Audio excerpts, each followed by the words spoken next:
এখন আমাদেরকে যদি একটা বসার ব্যবস্থা করে দিছে, এখন মানুষের কাছে যাওয়ার জন্য যদি একটা গাড়ির ব্যবস্থা করে দেয়, তাইলে আমাদের আমাদের জন্য একটু সুবিধা হয়, মানুষের কাছে একটু যাইতে পারি।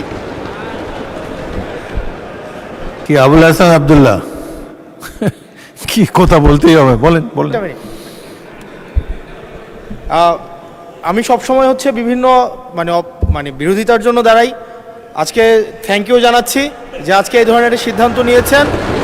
আমার এই অপোজিশন থেকে আপনাদের সবাইকে থ্যাংক ইউ জানাচ্ছি যে একটা বসার অন্তত জায়গা হয়েছে। আমরা লজ্জায় একটা কথা বলি না, এখন এই পার্লামেন্টের সেকেন্ড মোস্ট জুনিয়র হিসেবে একটা কথা বলছি মানে আপনাদেরকে, সেটা হচ্ছে যে আমাদের একটা ইউনো মহোদয়ের একটা গাড়ি থাকে, উপজেলা চেয়ারম্যানের একটা গাড়ি থাকে, আমরা ভাড়ায় গাড়ি চালাইতে হয়। আমাদেরকে যদি আমরা লজ্জায় এটা বলতে পারি না, আমরা এটা লজ্জায় কোথাও বলতে পারি না।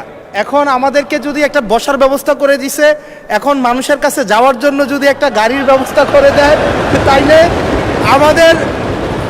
আমাদের জন্য একটু সুবিধা হয়, মানুষের কাছে একটু যাইতে পারি।